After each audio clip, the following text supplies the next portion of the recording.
Hi guys, আমার নাম আরিশা। তো আজকে হচ্ছে আন্তর্জাতিক মাতৃভাষা দিবস। তো এই জন্য আমরা শহীদ মিনারে আসছি, দেখুন। আর সাথে আমার ভাইও আসছে। তো এখন আমরা আস্তে আস্তে শহীদ মিনারের উপরে উঠতেছি। কি সুন্দর দেখুন, শহীদ মিনারের পাশে একটা বিশাল গাছ আছে। তারপর সবাই এখানে ফুল দিছে। আর কি বড় শহীদ মিনারটা। আমরা এখানে দুপুরবেলা আসছিলাম আর এত রোদ ছিল যে তাকাইতে অনেক কষ্ট হইতেছিল। তো গাইজ, এখন আমরা বই মেলাতে আসছি। দেখুন কি সুন্দর করে এটা সাজাইছে। তো আমরা কয়েকটা এখন বই কিনবো এখানে। গাইজ দেখুন এই গেটটা কি সুন্দর করে সাজাইছে, বই মেলার গেট। তো এখানে আমি, আমার ভাই আর আমার বোন মিলে হাঁটতেছি এই পিচ্ছি ছোট এই রাস্তাটা দিয়ে। আর দেখতেছি যে কোন দোকানে আগে যাব। এখানে কয়েকটা দোকান আছে কিন্তু অনেক কম মানুষ।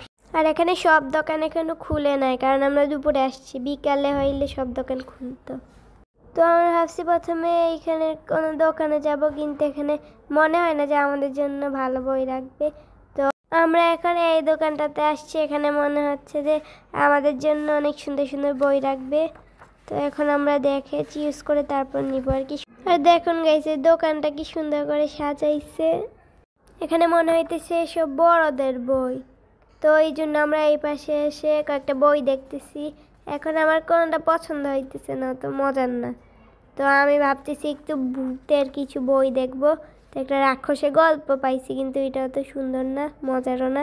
তো এইটা একটা ভূতের গল্প পাইছি, এটা আমার থেকে অনেকটা ভালো লাগছে। তো এখন আমি এটা খুলে পড়তেছি। আর আমার বোন কোনো বই না দেখে, কি ডায়েরি দেখে। এই বইটার ভিতরে খুব সুন্দর কয়েকটা ড্রয়িংও আছে, ভূতের ড্রয়িং। তো আমি ভাবতেছি যে এইটাই আমি নিব, কারণ এটা খুব ভয়ঙ্কর আর অনেক সুন্দর। কিন্তু ভালো করে দেখে শুনে নিতে হবে যে কোনটা নিব। তো দোকানদার তো শুধু একটার পর একটা ভূতের বই দেখাইতেছিল। কিন্তু আমি যেটা প্রথমে নিছিলাম ওইটাই আমার পছন্দ হয়েছিল। এখানে আরো কত সুন্দর সুন্দর বই আছে, কিন্তু আমি ওই একটা বই নিয়েই পড়েছিলাম। এই কতগুলো বই এখানে। তো গাইজ, আমি ভূতের গল্প নিছি আর আমার বোন ওই বইটা নিছে। আর আজকের ভিডিও এই পর্যন্তই। বাই।